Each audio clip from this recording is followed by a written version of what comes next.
Quand bien même, Donald Trump, c'est l'homme le plus haïssable au monde.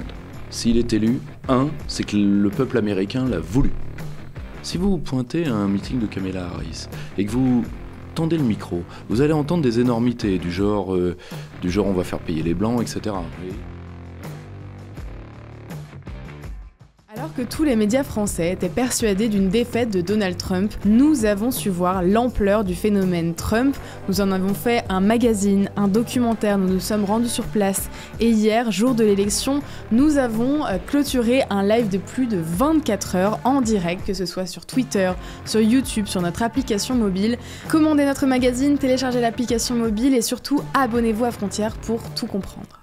L'élection en elle-même, ça va pas inverser un phénomène de division sociale comme un bouton électrique, ça c'est certain. Par contre, de mettre les deux candidats face à cet état de fait en équivalence, à titre personnel, je le ferai pas, et je vais m'en expliquer, parce que ce qui va se passer dans les prochaines 48 heures appartient à la souveraineté du peuple américain, et nous n'avons rien à souhaiter, nous ne sommes pas américains, il faut quand même le rappeler. La seule chose, c'est que les conséquences de cette élection, nous allons les prendre très facilement en pleine figure. Comme nous avons pris les conséquences de la dernière. Donner un exemple très simple, certainement, et là pour le coup je tiens le pari avec n'importe qui, 300 à 400 000 jeunes Ukrainiens seraient encore en vie si Donald Trump avait été président des États-Unis à la place de Joe Biden, c'est à peu près certain, et les conséquences énergétiques, entre autres pour nous, n'auraient pas été les mêmes. Donc, si vous voulez, nous devons nous intéresser à cette élection, nous n'avons pas le choix. Vis-à-vis de l'intérieur du territoire américain, il y a une différence d'angle entre ce que représente Donald Trump et ce que représente Kamala Harris, peu importe d'ailleurs ce qu'elle en pense personnellement, parce qu'elle est malheureusement pour elle l'héritière du bloc démocrate. C'est-à-dire un bloc qui est dominé par la figure de ce qu'on a appelé les New Democrats, les nouveaux démocrates, c'est-à-dire la chape de plomb que Joe Biden et Hillary Clinton, personnellement, c'est eux qui créent le mouvement, vont imprimer dans la vie politique américaine côté gauche. Donc ça va être une sorte de gauche californienne et impérialiste 2.0 qui va commencer sous le mandat Bill Clinton, et surtout qui va épurer la gauche américaine de ses éléments les plus unitaires par rapport au peuple américain, c'est-à-dire si on pouvait éviter une politique des minorités trop agressive, si on pouvait arrêter de s'en prendre à l'Amérique encore majoritaire qu'à l'Amérique WASP. Si vous voulez, tous ceux qui voulaient l'intégrité de la fédération et tous ceux qui remettaient en cause la manière dont les démocrates ont pensé ont été éliminés ces 20 dernières années. Ça arrive à Kamala Harris. Kamala Harris est la résultante de ce phénomène-là. Parce que beaucoup de gens se disent, elle a quand même, a-t-elle l'étoffe d'une candidate? Comment est-elle arrivée là? C'est la question, vous l'avez en tant que journaliste, je pense que vous l'avez entendu plusieurs fois. Comment est-elle arrivée là? Elle est arrivée là à cause de ça. Parce qu'à la fin, dès qu'il y a une tête qui dépasse, vous la coupez, eh ben c'est la personne qui a la tête dans les herbes pour pas se la faire couper qui reste en vie. C'est aussi simple que ça. Si elle passe, quoi qu'elle en pense elle-même, ce n'est certainement pas une accusation personnelle, je ne sonde pas le cœur aérien. Elle va être l'héritière d'un système démocrate dont l'incidence est de fragmenter la société américaine et à terme de fragmenter la fédération. Ça se voit, si vous voyez des travaux universitaires comme ceux de David Tusher par exemple, ça se voit à la montée féroce des partis autonomistes régionaux. C'est-à-dire qu'il y a aujourd'hui un risque que certains États groupés sous forme de grandes régions, à un moment, c'est les théories de Calhoun pour la sortie de fédération, sortent de la fédération et après c'est les États désunis, c'est terminé. Les démocrates ont déjà prévenu qu'ils réagiront par la violence, vu qu'ils ont imprimé dès Barack Obama des exercices militaires pour mater des révoltes de ce type-là, qui ont déjà eu lieu, donc le pouvoir washingtonien s'y est préparé. C'est le pire des scénarios parce que faut voir ce que c'est le poids de l'Amérique qui tombe et qui malheureusement va nous tomber en partie dessus. Donald Trump, quoi qu'on pense du personnage, est encore un homme qui pense à l'intégrité de la fédération.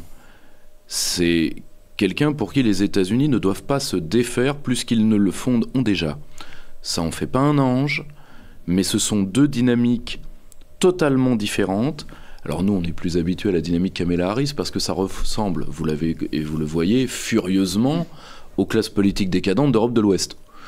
La seule chose, c'est qu'on ne se rend pas compte. Alors, certaines personnes, parce qu'ils en veulent à l'Amérique pour des raisons légitimes ou illégitimes, peuvent se dire « il y a bon, enfin débarrassé ». Je le dis tout de suite, c'est un raisonnement, et ce sans inaffection pour le personnage que j'aime beaucoup, c'est un raisonnement todien, vous voyez, c'est si l'Amérique tombe, nous on s'en sort, je crains que ce soit plus compliqué que ça. Je crains vraiment que ce soit plus compliqué que ça. Donc, si nous voulons un monde pacifié, nous n'avons pas intérêt à ce que l'Amérique entre dans un processus de désagrégation intérieure, ce qui sera l'incidence mécanique, quoi qu'ils en veulent. Et pour certains d'ailleurs, je pense que ça leur fait ni chaud ni froid, mais pas tous, mais une incidence mécanique de la politique du Parti démocrate. Vous avez parlé des nouveaux démocrates, mais il faut savoir qu'il y a eu plusieurs branches donc, dans le Parti démocrate au cours de son histoire. D'abord les libéraux, incarnés par exemple par Kennedy, les nouveaux démocrates, incarnés par Clinton. Et maintenant, depuis quelques années, il y a le développement d'une troisième branche qui est donc les élus démocrates socialistes, par exemple incarnés par Alexandria Ocasio-Cortez ou encore Bernie Sanders, même s'il a jamais dit appartenir à cette branche, mais c'est tout comme. Est-ce que vous pensez que cette branche, qui est extrêmement minoritaire, pourtant à l'intérieur du Parti démocrate, je crois que c'est à peu près 6 élus, impose pourtant son agenda à Joe Biden et Kamala Harris, qui a dû marcher sur des œufs tout au long de sa campagne, en envoyant un peu des gages aux idées de la grande déraison, au wokisme, au progressisme, mais en même temps a dû attirer une partie d'un électorat républicain plus modéré? Alors, je pense qu'ils ont eu l'intelligence de s'autoproclamer porte-parole des woke. Comme je pense qu'ils ont compris, alors comme vous le savez, il y a des tas de théories sur la naissance du wokisme, je veux dire à laquelle celle qui m'apparaît la plus crédible, c'est celle de Jean-François Bronstein. C'est-à-dire que je pense qu'on est face à une décomposition par la gauche, mais à une décomposition du protestantisme majoritaire. Je pense que les démocrates les plus à gauche, les socialisants, se sont rendus compte du phénomène très tôt. Tout simplement parce qu'une partie de cette jeunesse légèrement décervelée est venue les voir instinctivement. Ce qui est le cas de Cortez. Cortez, elle existe par ça. Bon, ils se sont dit, nous ne pesons rien dans le Parti démocrate, surtout, il faut voir ce qu'il y a en face. Enfin, en face, vous avez les anciens états-majors Clinton, Barack Obama, qui est beaucoup moins doux que ce qu'on peut imaginer comme personnage, et vous avez Joe Biden, dont les crocs en jambes dans les couloirs du Congrès sont une spécialité depuis la guerre du Vietnam. Hein. Je n'étais pas né, vous non plus, mon cher, donc c'est un homme redoutable dans les jeux d'appareil, hein, Joe Biden. Je sais qu'il n'en a pas l'air, mais il a enterré... Enfin, aujourd'hui, c'est sûr que les dents du lion sont limées, ça je vous l'accorde bien volontiers. mais par contre, pendant 40 ans, il a quand même triomphé de tous les adversaires intérieurs qu'il a eus. Donc, si vous voulez, il est un peu comme François Hollande, c'est-à-dire que on le prend pour plus bené qu'il est et pour beaucoup plus gentil qu'il n'est.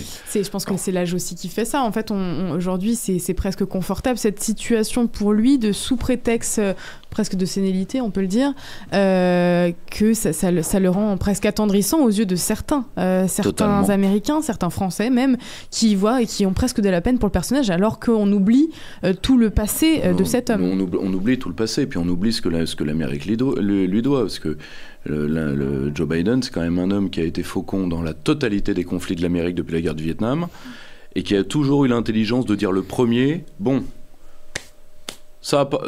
Je dis pas que ça a raté, mais ça n'a pas marché.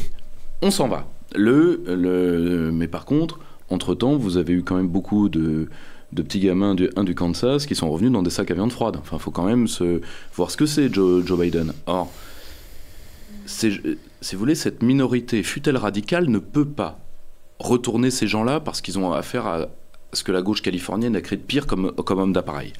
Donc, ils vont les menacer. Par quoi ? Les éléments coagulateurs des woke et des woke les plus radicaux, par exemple la cause palestinienne. Résultat, rappelez-vous, il y a quelques semaines, lors d'une réunion publique, Kamala Harris est bunkerisée parce qu'à l'extérieur, on scande son nom pas tout à fait de manière améliorative au nom de la cause palestinienne. Donc, cette partie socialisante va avoir l'intelligence de prendre une partie de gens qui sont en rupture avec le Parti démocrate, qui aujourd'hui sont visibles parce que c'est une sorte de révolte élitaire, hein, c'est la révolte des fils de profs pour beaucoup, hein, c'est la révolte des universitaires, et le Parti démocrate en vit structurellement, et ça leur permet de faire la grenouille plus grosse que le bœuf. Pour eux, le meilleur calcul, il faut être honnête, c'est la défaite de Kamala Harris. Parce que la montée de tension avec la société américaine, ils sont capables de la faire tout seuls. Kamala Harris, d'ailleurs, y a participé. Il ne faut pas oublier que sa charge de vice-présidente, elle a mis de l'huile sur le feu dès qu'elle a pu, et avec l'accord de son boss. Joe Biden en profitant d'ailleurs pour la cornériser de cette manière-là. Vous voyez ? C'est quelque chose d'ailleurs qu'on retrouve un peu, j'aime bien à chaque fois faire un peu un rapprochement avec la France insoumise notamment, qui a sa part de responsabilité, et je pèse mes mots, sur certains mouvements, certaines manifestations, certains cris d'alarme dans les rues, des appels à l'intifada. Ça ne sort pas de nulle part. C'est quelque chose qu'on retrouve aux États-Unis, comme en France, comme ailleurs, et qui sont toujours poussés par les mêmes personnalités politiques. Parce que vous êtes en face du même phénomène. Vous êtes en face de l'effondrement de certaines grandes catégories progressistes des années 60-70. Vous êtes en face de l'effacement des mouvements religieux. Ça, nous, Français, la laïcité culturelle fait qu'on ne le voit pas. Parce que nous, on est habitués à ne plus voir le fait religieux. Mais la disparition du christianisme de gauche, qui a été structurant en France, vous explique largement une part de la radicalisation de la gauche française. Le protestantisme majoritaire, quand il s'est décomposé, il a sécrété des gaz de décomposition comme tout corps même intellectuel qui disparaît. Et ce gaz de décomposition, c'est le wokisme. Et malheureusement, tout comme nous, c'est la décomposition du socialisme français de Mélenchon. Totalement. Et malheureusement, quand une grande idée meurt, si vous voulez, je crois que c'est Kundera qui disait quand un grand rêve meurt, il coule beaucoup de sang. Quand une grande idée meurt, vous avez ce genre de gens qui sont les fossoyeurs de leurs propres idées, mais à la fin, comme ils ont perdu, mieux vaut voir le monde brûler. Et ils se font avoir à leur propre jeu. Moi, je pense notamment à ce déplacement de Jean-Luc Mélenchon. Alors, je ne sais plus où est-ce que c'était exactement, mais c'était en Afrique il y a quelques temps, où justement, eux n'ont pas la même vision que celle qu'on peut avoir en France. Notamment, là, je suis devant cet article, le Mali qui adopte une loi pénalisant l'homosexualité. Et je me souviens de cet extrait vidéo, je ne sais pas si tu vas te souvenir, Julien, de Mélenchon. Comment l'oublier ? C'est vraiment cette... Il a été mangé en public, mangé en direct par la réalité qui lui est revenue en pleine face d'une culture qui n'est pas la même que la nôtre, et ce n'est pas un drame. Chaque pays a sa culture, même en France on a différentes cultures régionales, ce n'est pas un drame, il faut aussi assumer, c'est pas un gros mot que d'être proche de sa propre culture. Et c'est le même constat qu'on peut faire aux États-Unis avec Kamala Harris qui se fait manger par les mêmes personnes qu'elle aurait invitées à sa table volontiers, mais quelques temps avant. Je pense que l'une des grandes erreurs que le Parti démocrate a fait et que une partie de la gauche française fait également, c'est de penser que la totalité des Américains récents ou des Français récents sont impolitisables. C'est faux dans les deux cas, parce que la plupart des immigrants des deux côtés de l'Atlantique, ils sont là pour des raisons le plus souvent matérielles, et la politique du pays, c'est pas le cadet de leurs soucis, mais on y pensera beaucoup, beaucoup, beaucoup plus tard. Donc déjà, première erreur, tout le monde n'est pas politisable. Et ça, je sais où Jean-Luc Mélenchon a pris ça, et où d'ailleurs cette part de gauche a pris ça aux États-Unis également, c'est disons, dans certaines théories populistes, pour Jean-Luc Mélenchon, c'est Chantal Mouffe, hein, très, très nettement, c'est-à-dire il faut s'opposer à tout pour fractionner le corps politique et le rendre opposable, et donc politisable. C'est pour ça, la bordélisation, c'est ça. Cortez, aux États-Unis, est pas loin de ça. Pas loin. Elle le fait, je pense, de manière beaucoup plus maligne. Mais ce n'est pas totalement loin. Or, premier échec, le corps des immigrés récents ou des gens issus de l'immigration n'est pas politisable entièrement et même pas majoritairement. Première erreur. Deuxième erreur, de dire à cette part récente des pays en question qu'ils vont pouvoir tirer des chèques sur le dos de la population majoritaire coupable par essence. Un, ça ne marche pas avec toutes les minorités. Deux, et ça c'est par contre une différence côté américain, c'est qu'une part de ces immigrants sont aussi là pour le grand récit que l'Amérique leur offre. Donc ils ont aussi quelque part des anticorps, et le camp démocrate s'en est rendu compte beaucoup trop tard. Rappelez-vous quand exactement ? Au dernier choc avec BLM. Oui. Quand ils ont vu les blacks conservatives et les latinos conservatifs, c'est-à-dire des pures créatures de l'ère Trump. Hein. L'explosion, enfin la fragmentation, par exemple aussi du vote asiatique, qui était majoritairement démocrate, quelle que soit l'extraction. Et aujourd'hui, qui se différencie par nationalité d'envoi. Les Vietnamiens plus proches, enfin, les ascendants vietnamiens plus proches des républicains, les ascendants en japonais, je crois, proches des républicains, les ascendants chinois proches du Parti démocrate, alors qu'avant, vous aviez un vote asiatique univoque, démocrate. Ça a explosé, par minorité.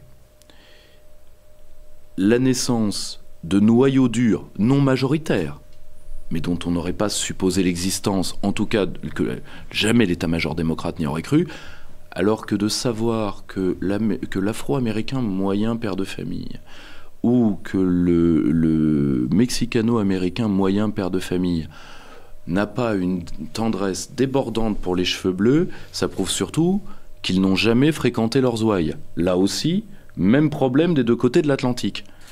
Et ça, une part de l'immigration aux États-Unis en tout cas, c'est moins le cas en France malheureusement, et dans une dynamique d'allégeance, ce qui vous explique les scores de Trump relativement délirants pour un candidat républicain dans ces minorités. Quoi qu'on pense de lui, j'ai pas dit qu'il avait rendu les républicains majoritaires dans ses tranches. C'est pas ça que je dis. Je dis qu'il a attiré plus de votes afro-américains et plus de votes latinos que les autres candidats républicains ces 30 dernières années. Parce que justement, son style, qu'on pourrait appeler viril, plaît à ces populations parce qu'elles sont aux premières loges de la bordélisation de la société. Elles sont aux premières loges des zombies au fentanyl, et c'est dans leur quartier. Si vous voulez, l'état-major démocrate a encore du temps avant que le zombie cracker vienne s'allonger sur son paillasson. Ils ont encore du temps. Ça me fait penser, juste avant de prendre une courte pause de publicité, à cette vidéo, je ne sais pas si vous l'avez vu passer, où ils vont justement toquer aux portes et proposent aux électeurs de Kamala Harris d'accueillir des migrants chez eux. Mais on devrait faire la même chose en France. Ceux qui prônent le fait d'accueillir tout le monde. C'est une opération d'agite-prop à pas cher. C'est génial. Moi, je signe. Moi, je signe. Comment, en fait, aujourd'hui, comment est-ce qu'on peut, une fois de plus, ne pas rire devant ces images de personnes qui prônent l'accueil total et sans frontières à des personnes... Et enfin, en fait, sans frontières à l'extérieur de celles de leur appartement. Oui, c'est ça. C'est ça. En fait, ça s'arrête à leur porte. Voilà, la frontière la plus importante est sauvegardée, croyez-moi. Celle-là est bien gardée, pour le coup. Non, mais c'est impressionnant. On va réaccueillir rapidement Guillaume Fouquetot pour un flash pour vous rappeler le programme de ce grand live de 24 heures, ce marathon. Le flash, c'est tout de suite. Frontières, le flash. Guillaume Fouquetot. Et oui, c'est le grand jour. Plusieurs mois de couverture de l'élection présidentielle américaine. Frontières vous propose un live exceptionnel de 24 heures consacré à l'événement. L'ensemble du média est mobilisé pour vous accompagner tout au long de la journée et surtout pendant la nuit électorale. Après l'interview frontale de Pierre-Yves Rougeron qui est là, conclura notre matinale. Nous accueillerons Nicolas Dupont-Aignan. Puis à 14h, le directeur adjoint de la rédaction de Causeur, Jérémy Stubb, sera avec nous.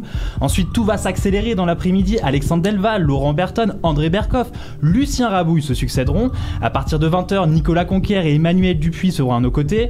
Puis à 20h30, la députée européenne Sarah Knafo sera avec nous en duplex depuis New York. Dès 22h, Nicolas Mirkovic rejoindra notre live exceptionnel. Il sera suivi de Charles-Henri Gallois à partir de 23h. À partir de minuit, nous rentrons dans la dernière ligne droite, plusieurs duplex de prévus. Charles Prats, Anthony Agüero, Sarah Knafo seront avec nous depuis les États-Unis. Lors de cette nuit électorale, vous serez au plus près de l'information. Nous vous donnerons les résultats des différents États en temps réel. Vous ne louperez rien. À 5h du matin, Nicolas Conquier sera de retour. Nous serons potentiellement en mesure de vous donner les premières tendances. Puis à 7h du matin, lors de l'accueil de Pierre-Yves Rougeron et André Berkoff, nous connaîtrons peut-être le vainqueur de la 47e élection présidentielle américaine. Nous pourrons commenter les résultats et ce jusqu'à l'arrivée d'Alexis Poulain à 9h30. Nous sommes sur la ligne des départs. Restez avec nous pour ce live exceptionnel de 24 heures. Surtout, n'hésitez pas à ajouter un pouce bleu sur YouTube. Plus que jamais, Make Frontier Great Again. Merci Guillaume et on te retrouve un peu plus tard pour un nouveau flash. Il est 10h, on reprend cet entretien dans un instant. Pensez à mettre un pouce bleu effectivement, à relayer, partager, commenter et je vous dis à tout de suite. Après le CCIF, une organisation dissoute pour islamisme, après l'UNEF, le groupe Antifa La Jeune Garde et d'autres personnalités d'extrême gauche, c'est au tour d'SOS Racisme de nous intenter un procès. Le 11 décembre prochain, notre directeur de la rédaction, Éric Tegner, sera convoqué devant la 17e chambre correctionnelle pour injure publique en fonction de la race et de l'origine ethnique pour des propos tenus par la féministe Marguerite Stern lors d'un grand entretien chez Frontières. Cette procédure bâillon, comme toutes les autres, a pour but précis de nous faire taire. Dans ce cas, l'association subventionnée, SOS Racisme, reproche le fait que notre invité ait affirmé que les agressions contre les femmes soient surreprésentées chez les étrangers. Pour nous aider à combattre et tenir face à cette extrême gauche, rejoignez notre appel et participez à notre campagne de dons défiscalisée à 66% pour couvrir nos nombreux frais de justice. Rendez-vous dès maintenant sur www.frontiermedia.fr, faites un don et rejoignez la lutte à nos côtés.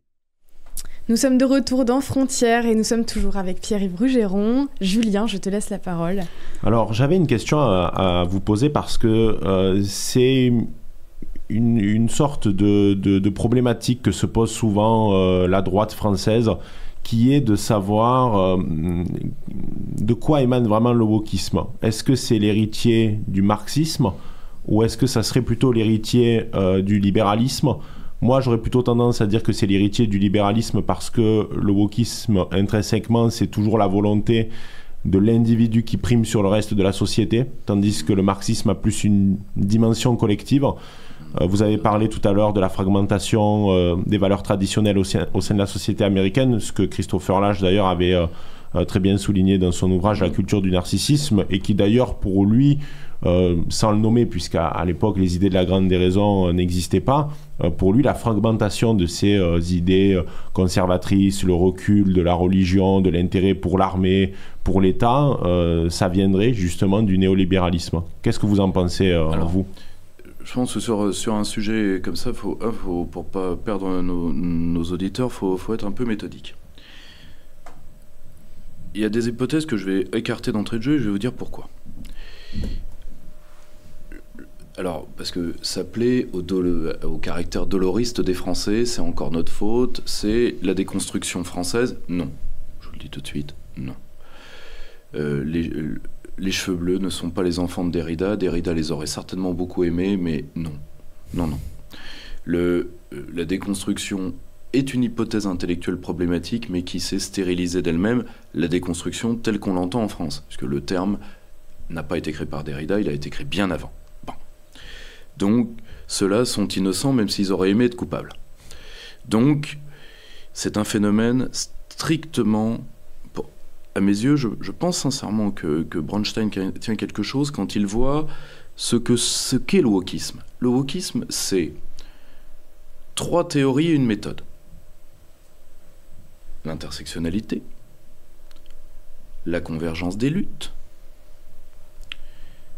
Donc, grosso modo, question sociale, question raciale, la théorie du genre, question de genre, les trois additionnés, et la définition empathique de la connaissance. Qu'est-ce que c'est l'empathie dans la connaissance? C'est, mon ami, je vais vous le dire avec les mots d'un jeune philosophe que j'aime bien, qui s'appelle Rodolphe Van, qui lui, en tant que franco-vietnamien, a des libertés, les libertés, il les prend de dire des choses que parfois nous n'avons pas le courage de dire nous-mêmes. L'empathie de la connaissance, c'est très simple, c'est de dire que de Parménide à Raymond Aron équivaut à de Butler aux cheveux bleus. D'accord? C'est-à-dire que votre connaissance, tout ça c'est très bien, vos théories politiques, votre physique, vos mathématiques, mais tout ça c'est de l'oppression du patriarcat blanc. Nous allons refaire la science de manière empathique. Vous vous rendez compte que ça tue toute tentative de discussion rationnelle, puisque la raison elle-même devient un privilège blanc dans cette vision-là du monde. Donc, résultat, vous ne pouvez plus avoir un échange fécond de quelque manière que ce soit, parce que, en réalité, c'est horrible à dire, mais on revient des théories des années 30, c'est-à-dire c'est vos gènes qui parlent, quoi. Point barre. Or, ces mouvements se sont coagulés sur la décomposition. La décomposition religieuse, et si on parle de décomposition politique, ils ont utilisé la décomposition des deux grands mouvements, des deux grands mouvements que vous avez nommés. Ils ont peu utilisé le marxisme parce que le marxisme, vous avez raison, est 1.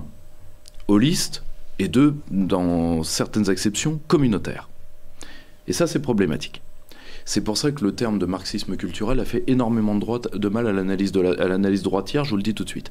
C'est un terme facile, qui ne recouvre rien, mis à part le fait qu'on parle d'auteurs qu'on n'a pas lus. Donc, par contre, ils ont pris quelque chose, non pas du marxisme, mais du stalinisme. Ou dans le cas présent, du maoïsme. C'est-à-dire qu'ils ont pris le fait d'être ce que Roger Garaudy appelait des fonctionnaires de l'absolu. C'est-à-dire que nous avons raison par essence. Nous avons donc tous les droits par essence. Nous sommes le bien, nous sommes des fonctionnaires de l'absolu, nous sommes irresponsables. Et le mal doit être traqué et éradiqué. D'où, par exemple, cette habitude très maoïste de l'auto-accusation. Vous avez vu ces cérémonies ridicules où une pain-bêche bourgeoise démocrate embrasse les baskets d'une racaille en disant pardon, alors que l'autre, il n'est pas descendant d'esclaves, il est vendeur de chichons. Vous voyez, mais en fait, je pense qu'ils y croient vraiment. Ah, mais le pire, c'est qu'ils y croient. Le côté descendant d'esclaves, en fait, quand on regarde, et moi, à chaque fois, je suis très impactée par ce qui se passe sur les réseaux sociaux et les paroles qui sont déversées, ce sont des fausses informations. Mais malheureusement, le tri n'est pas aussi efficace que si c'était un média, un journal qui l'émettait. Aujourd'hui, si on écoute la plupart des personnes racisées, ils sont tous descendants d'esclaves. Ah bah, ils ont beaucoup souffert. Ils ont beaucoup souffert et croyez-moi, le prix de leurs larmes, vous n'avez pas fini de payer.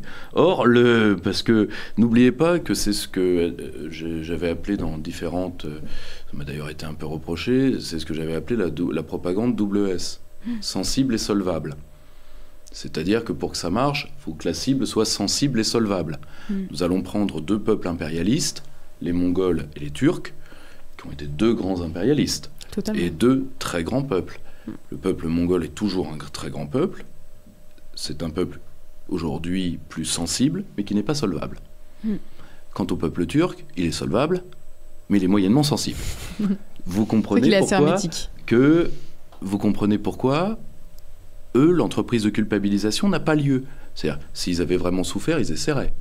Parce que être esclave de l'Empire ottoman, c'est quand même pas un projet. Pourquoi ils essayent même pas? Tout simplement parce qu'ils savent SS, sensible, solvable. Tant qu'ils ne sortiront pas de là. Et le problème, c'est qu'en face, pourquoi ils se mettent à quatre pattes et embrassent les baskets? La shame pride. c'est-à-dire... C'est l'autocritique des maoïstes. C'est tout à fait. C'est l'autocritique maoïste, plus le sentiment d'être le parti de la vérité, qui est intrinsèquement une vieille lubie stalinienne. Pour ce qui est de la décomposition libérale, c'est un libéralisme très particulier qui s'est décomposé, c'est-à-dire qu'ils ont pris de la décomposition du grand continent intellectuel, mais malheureusement antipolitique, qu'est le libéralisme occidental. Ils en ont pris une seule chose, la neutralité axiologique. Ils n'ont pris que ça. Mais pourquoi ? L'individualisme, c'est un mode de socialisation. C'est pas propre uniquement au libéralisme. Mais ils l'ont pris pour nous neutraliser. Si il n'y a ni beau ni bien ni vrai, et là pour le coup, ils ne font que nous chanter une berceuse que nous sommes trop chantés à nous-mêmes pendant très longtemps. Là, ils ne l'inventent pas. Vous n'avez pas le droit de le décréter contre nous. Ils utilisent nos propres tares intellectuelles, et je ne leur en veux pas. C'est de bonne guerre. Mais en soi, ce que vous mentionnez, c'est le développement du relativisme. C'est ce qu'Alan Bloom avait souligné dans son ouvrage L'âme des armées, quand il expliquait que dans les universités américaines, ils avaient repris des philosophes donc occidentaux, ils les avaient remixés à l'américaine, et ils avaient distillé dans les campus américains un discours extrêmement relativiste. Pour moi, Alan Bloom est un grand génie qui heureusement n'a été connu en France que grâce à l'influence de Pierre Manant. Alan Bloom, par l'âme des armées, j'en profite, j'ai aucun intérêt chez les belles lettres, mais ils ont enfin publié la version définitive de l'ouvrage, parce que nous n'en avions que la moitié. Donc pour ceux qui le veulent, prenez l'édition complète. Dans l'âme des armées, Alan Bloom prouve qu'il était certainement l'un des esprits les plus pénétrants de sa génération, malheureusement parti beaucoup trop tôt, et il a vu 20 ans avant les autres ce que l'Amérique allait devenir, parce qu'une part de l'âme de l'Amérique est en train de sécher sur pied. Elle a été en partie remplacée dans les années 60 par le progressisme, qui est grosso modo la version de gauche de la destinée manifeste. C'est aussi simple que ça, malheureusement. C'est-à-dire que on est toujours péché par qui on est toujours... on pêche toujours par qui on est. On est toujours trahi par qui nous sommes. Si vous voulez, ils ne vont pas s'opposer à nous de manière radicale pour ne pas éveiller nos anticorps. Ils ne sont pas stupides. Une guerre cognitive est une guerre de proximité. Et silencieuse. C'est une guerre d'infusion. C'est-à-dire qu'ils nous dénaturent et surtout ils nous dévitalisent. C'est ça le but. Et à la fin, la forteresse tombe d'elle-même et elle tombe de l'intérieur. Ils savent très bien que à chaque fois, et ça tous les peuples sont pareils, les Russes, les Américains, les Français, quand vous leur tapez dessus de l'extérieur, ils se redressent. Le plus simple, c'est d'attendre qu'ils tombent. Et ça, d'un côté, l'Amérique a ça dans son cœur, c'est ce qu'elle a fait aux peuples amérindiens. Il fallait pas les combattre, elle les a saoulés. Et puis après, elle les a finis. C'est le principe de la subversion idéologique. Bien sûr. Et ça, ils l'ont gardé. Ils l'ont gardé. Ils ont réussi parce que c'est quand même, c'est la seule originalité du wokisme, c'est que c'est une vraie sécession élitaire. C'est une religion née dans les facs. Enfin, c'est une religion noire née dans les facs.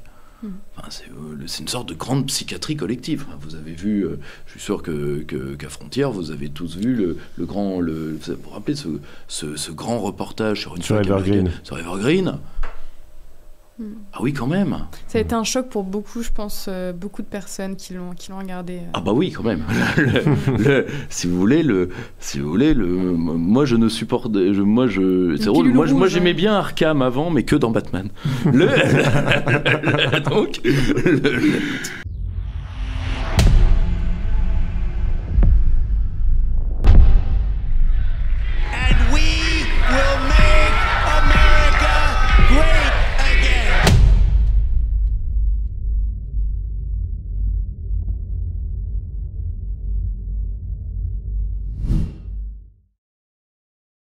Alors, selon certains analystes, on assisterait aujourd'hui à la mort programmée du wokisme. On voit que notamment certains grands groupes américains ont décidé d'abandonner ces idées-là parce qu'ils ont vu que c'était pas vendeur, tout simplement. Jack Daniel, Harley Davidson, etc. Je pense pas que de toute façon les consommateurs de Jack Daniel et d'Harley Davidson étaient très sensibles à l'univers woke, mais croyez-vous qu'on assiste vraiment à cette fin programmée ou c'est une chimère ? Alors, alors là encore, ça dépend de l'hypothèse de départ. Si, comme j'ai la faiblesse de le croire, c'est lié à un awakening protestant, ils n'ont jamais duré. Ça a été violent à chaque fois. Dès que le protestantisme majoritaire est en phase de rétractation, il fait un réveil, un awakening. Mais par contre, ça laisse des traces. Ça ne dure pas très longtemps, donc je pense que le mouvement va se tarir aussi, parce que, un, ils sont allés trop loin, et deuxièmement, vous êtes un mouvement antivitaliste, donc à un moment, vous allez crever. C'est logique, hein. Vous êtes quand même une idéologie de mort, donc à la fin, vous mourrez. Comment dire ? C'est horrible à dire, mais regardez-les. Ils feront pas de belles ruines et ils feront pas de petits, donc ça va aller vite, hein. D'un point de vue de psychologie évolutionniste, ça va se terminer en secte gnostique. C'est-à-dire, au pire, ça va donner Waco. Au pire, c'est Waco. Et au mieux, ça va devenir des surdiplômés alcoolodépendants qui vont s'auto-terminer par leur propre style de vie. Par contre, ils ont défiguré une part de la culture américaine. Une partie du business est en train de les lâcher, mais par strict opportunisme. Moi, si vous voulez, quand on me dit... c'est peut-être vrai à titre individuel de certains grands entrepreneurs américains. Mais quand on me parle d'un grand revival patriotique dans le milieu... dans les milieux financiers et transnationaux américains, pardonnez-moi de regarder ça avec le dernier scepticisme. Or... Là, la question pour voir la réalité de leur patriotisme, ce sera justement l'immigration. Là, pour le coup. Parce que c'est quand même majoritairement eux qui les veulent. Donc, ça, nous verrons. Et là, pour le coup, je pense qu'on aura des surprises. Par contre, le wokisme va se rétracter de toute évidence. Il peut se payer, si elle est élue, un petit tour de piste, un petit répit, mais objectivement... si vous voulez, le feu, le souffle est retombé. Par contre... ce qui m'effraie, c'est les conséquences à long terme sur l'Amérique, parce que ils vont... je veux pas qu'on me prenne pour plus dur que je ne suis, mais je vais vous donner un exemple de quelque chose qui m'effraie. C'est la marque qu'ils vont laisser sur toute une génération de jeunes femmes, par exemple. Parce que je crains que ça ait, exactement comme la gauche californienne l'a eu dans les années 60, une très lourde marque à la fois démographique, mais deuxièmement si vous voulez, le plus simple pour avilir une société, c'est d'avilir le rôle des mères. C'est ce qu'il y a encore de plus simple. Parce que là, vous avez la main sur les enfants. Je veux pas paraître pour plus très loin de moi de l'idée, la place de la femme, c'est la cuisine. Elle est pas de moi, c'est très loin de moi. Mais je crains que là-dessus, 1, ils laissent des marques. 2, ils nous attendent aussi au tournant. Parce qu'on peut se dire, et ça c'est le genre de victoire facile que la droite adore, on les a eus. Heureusement, ils sont tombés tout seuls. Mais on les a eus quand même. Donc, c'est bibi. Alors, 1, non, c'est pas nous. Ils sont en train de se dessécher eux-mêmes. Question, pourquoi c'est pas nous ? Et pourquoi ce n'est pas... Nos homologues aux États-Unis se posent cette question-là. C'est-à-dire, comment se fait-il que nous n'ayons pas, à partir du fait national, un projet de société capable... 1, de leur opposer, mais de leur être opposé, mais 2, de susciter un enthousiasme, certes fanatique dans le cas des woke, je vous l'accorde. Le problème, c'est que, mine de rien, ils sont arrivés à ça. Nous, est-ce que nous arrivons à créer le même type d'enthousiasme pour un grand projet collectif ? J'ai bien peur que non. Or, n'oublions pas que Donald Trump est dans une optique, ce serait moins le cas si on parlait de Vance. Parce que Vance a un câblage idéologique qui est différent. Mais Donald Trump protège l'Amérique. Mais est-ce qu'il a le sursaut pour l'Amérique ? C'est pas... Et nous, on fait la même chose. On a des tas d'idées très bonnes par ailleurs pour protéger ce qui reste de nos pays. Mais est-ce qu'on est capable de regarder les nôtres les yeux dans les yeux en leur disant « La France au XXIe siècle, ce sera ça si vous nous accordez votre confiance et votre énergie ». Ça, nous n'en sommes pas capables. Et résultat, eux, ils vont se rétracter. Mais si nous, on ne fait que de la gestion et qu'on se plante, ils nous auront parce qu'ils parient sur les forces de décomposition. Or, c'est beaucoup plus facile de laisser un peuple se décomposer lui-même que de le redresser. Regardez l'état psychique des Français. Voyez l'état psychique des Américains. Ils peuvent tout à fait dire « Rendez-vous dans 10 ans parce que nous, on vous aura. » Parce que la société va continuer à tomber et que vous, qu'est-ce que vous faites ? Vous gérez la pénurie. Et d'ailleurs, on va vous faire une telle guerre institutionnelle que vous n'aurez le temps que de ça. Moi, j'entends tous les mecs qui me disent « Ouais, enfin, Donald Trump, ce qu'il a fait dans son premier mandat, je trouve qu'il en a fait beaucoup pour ce qu'on lui a laissé faire. » Parce que déjà, il n'a pas fait de guerre, et deuxièmement, il a fait le protectionnisme, etc. Il a fait quand même pas mal de choses, alors qu'il était gêné exactement de la même manière dont nous le serons. Vous voyez ? Ils vont se rétracter, mais la décomposition dont ils sont issus continue. Et elle nous créera un autre golem qui ne sera pas eux, qui sera autre chose, mais qui sera peut-être pas plus sympathique. Julien, il est 10h20 et tu ne vas pas tarder à prendre ma place, à prendre la relève pour poursuivre ce live exceptionnel jusqu'à... Alors, tu ne vas pas être le seul à animer cette matinale, mais jusqu'à la nuit électorale, il y aura de nombreux invités. On en a une trentaine au total, donc on est vraiment très contents. Vous avez tout bien organisé. Moi, j'ai plutôt été spectatrice hier et les jours précédents, plutôt que vraiment très actrice, en tout cas de trouver les invités. Mais c'est vrai qu'on est très contents parce que vraiment, on a un très beau programme. Guillaume ne manquera pas de vous le rappeler au cours de son flash pour vous présenter tout ce programme. Quant à moi, je vous retrouve à 13h avec notre invité Nicolas Dupont-Aignan. Juste après la publicité, retrouvez la suite de cette interview frontale avec Pierre-Yves Rougeron. Merci beaucoup. En tout cas, j'étais contente de vous rencontrer. Vous restez ici. Je vais vous laisser continuer toute cette interview. On prend une pause désormais dans Frontières, la matinale. Nous avons lancé une grande campagne d'abonnement numérique. 6000 abonnés doivent être recrutés d'ici le 31 décembre 2024. Il vous appartient de nous soutenir en profitant d'une offre de qualité, engagée et indispensable pour rééquilibrer la balance médiatique. S'abonner sur notre application mobile, c'est accéder à nos articles de fond, nos enquêtes, nos documentaires, nos magazines en ligne et toutes les autres fonctionnalités. Rendez-vous sur www.frontiermedia.fr ou sur notre application mobile et abonnez-vous en 2 clics sans engagement. Alors, on est de retour sur le live spécial USA d'une durée de 24 heures. Je suis avec Pierre-Yves Rougeron. On va reprendre la discussion là où on s'était arrêté. J'invite ceux qui nous écoutent à mettre un petit pouce bleu sur YouTube et à partager massivement. C'est ce qui nous aide. Ça permet d'aider le référencement et on va vous suivre jusqu'au bout de la nuit et même au-delà pour suivre cette élection présidentielle américaine. Monsieur Rougeron, on parlait tout à l'heure donc du wokisme et de l'aspect messianique qu'il y a dans le wokisme. J'ai beaucoup été marqué à l'époque par un ouvrage que je conseille à ceux qui nous écoutent qui s'appelle Fantasyland de Kurt Anderson.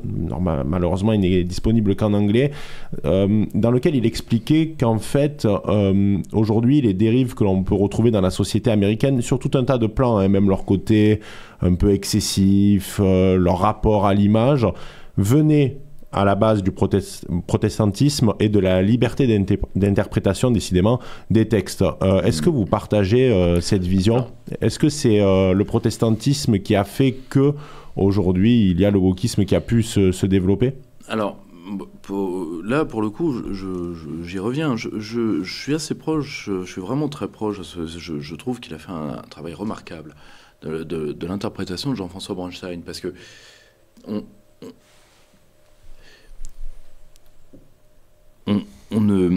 nous, parce que nous avons, nous en France, un protestantisme qui ne l'a pas toujours été, mais qui est aujourd'hui très sage.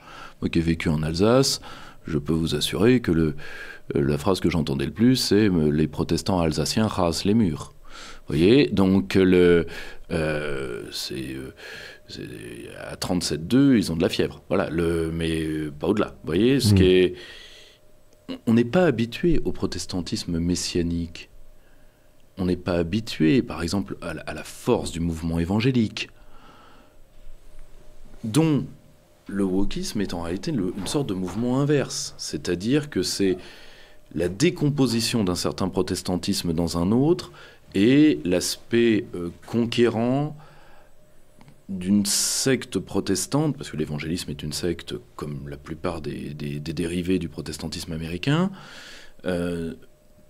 plus, disons, droitière, ce serait beaucoup dire, mais en tout cas millénariste de l'autre. Vous voyez, ce sont deux millénarismes religieux face à face dans la société américaine qui sont d'accord sur une seule chose, même s'ils ne le définissent pas de la même manière, c'est la destinée manifeste. Le problème, c'est que vous avez un désaccord profond au sein de la société américaine sur la destinée manifeste aujourd'hui. Et c'est quand même quelque chose pas d'unique, mais de très important pour comprendre les États-Unis d'aujourd'hui. C'est-à-dire que vous avez des gens pour qui le message que l'Amérique doit donner au monde de sortie d'un côté de sortie de l'humanité vers quelque chose de mieux, c'est toute la religion transhumaniste, tous ces trucs-là, doit se faire même au prix de la destruction de l'Amérique. C'est toute une part des woke, c'est ça. C'est-à-dire que nous avons apporté le mal sur Terre, nous l'extirperons. Parce que le mal, je vous rappelle, c'est l'homme blanc hétérosexuel et son histoire. Voilà. Comme disait un jeune fonctionnaire français qui passait l'ENA, définissez-moi la France en 2 mots, colonisation, collaboration. Vous voyez, donc nous avons apporté le mal, nous l'extirperons. Et là, vous voyez ce que c'est une idée religieuse quand on n'a plus de mental religieux. Vous savez, quand Joseph de Maistre disait en dehors de l'Église, l'évangile est un poison. Ben là, vous l'avez devant vous. Quand vous n'avez plus le mental pour la religion, à la fois horizontale et verticale, la conscience religieuse devient autodestructrice. Parce qu'elle devient un millénarisme pur. Et aujourd'hui, le wokisme, qu'est-ce que c'est ? C'est le millénarisme à la portée des caniches, pour paraphraser Céline. Vous voyez ? C'est le fanatisme dans la version qu'en donnait Nietzsche. La seule volonté accessible aux faibles. Et malheureusement, quand vous avez la jonction d'une dégénérescence anthropologique, d'une décomposition religieuse, qui se fixe les deux sur une classe élitaire, donc une classe qui a les moyens d'imposer aux autres ses délires, parce que, si vous voulez, le délire d'une secte protestante au fin fond du Kansas, il est malheureux. Il va gêner les gens qui sont dedans. Et à la rigueur, le shérif du comté. Pas beaucoup plus. Là, vous avez ces deux phénomènes qui s'accrochent à une classe élitaire. Et donc une classe qui a les moyens, justement, de faire entrer tout le monde dans Fantasyland. De gré, de force. Et c'est ça que nous avons en face de nous. C'est ça qui est terrifiant. C'est que ce soit une idéologie de la bourgeoisie. Les bourgeoisies occidentales ont eu des tas d'idéologies, elles en changent tous les 20 ans. Tous les 20 à 30 ans, historiquement. Ça, à la rigueur, c'est grave, parce que c'est quand même la force de production, mais c'est pas irrémédiable. Par contre, quand vous avez un socle idéologique qui a pris tout le moule de création d'élite, ce qui est malheureusement le cas aux États-Unis, ce qui a expliqué les problèmes de Donald Trump à créer sa première administration. Ce qui explique le mal que nous aurons demain. Ça, c'est terrible, parce que ça, c'est 30 ans de travail. Et le problème, c'est qu'un renouveau religieux positif, ça se sécrète, mais ça se décrète pas. Et je vois peu comment l'Amérique va... L'Amérique n'a qu'une seule alternative spirituelle, comme nous d'ailleurs. Je dis pas que je serais contre la rechristianisation, tous ces trucs-là. Je dis juste que là encore, si vous ne laissez pas abracadabra, voyez, politiquement, et c'est pour ça que Donald Trump existe, il n'y a que cette forme de spiritualité accessible à tous qu'est le patriotisme, puisque c'est la terre et les morts de base, qui peut permettre de dire qu'il y aura un demain commun parce qu'il y a déjà un commun. C'est la seule chose qui peut replâtrer la société. Ça lui donnera pas un sens, ça lui donnera pas un but. On est d'accord. Mais au moins, ça permet de refaire un tout commun pour qu'on évite soit de se décomposer ensemble, soit de se foutre sur la gueule. Ce qui est quand même les deux alternatives qui sont en France comme aux États-Unis face à nous. Parce que malheureusement, je crains que on ne peut pas décréter que la religion catholique se relève, on ne peut pas décréter que le protestantisme se relève. L'Amérique n'a comme seule religion qu'elle-même. Tout comme nous n'avons que la France. J'aimerais qu'il en fût autrement. Hein. Le problème, c'est que, 1, l'Église catholique pour la France ne le veut pas, et 2, redresser, vu l'état dans lequel ils sont, si vous voulez, le seul protestantisme qui est capable de se redresser, c'est le protestantisme évangélique. C'est aussi... Il n'est pas exempt de problème non plus, voyez. C'est malheureux, nous sommes face aux conséquences d'une crise religieuse dont la réponse ne sera pas religieuse. Je voulais aborder un sujet avec vous, c'est le traitement de l'information médiatique par les médias aussi bien français comme américains.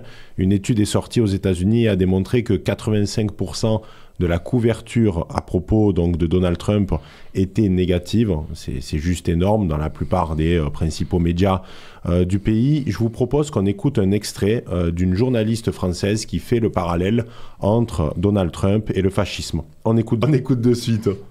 C'est extrêmement difficile pour nous, Européens, de regarder un débat comme ça.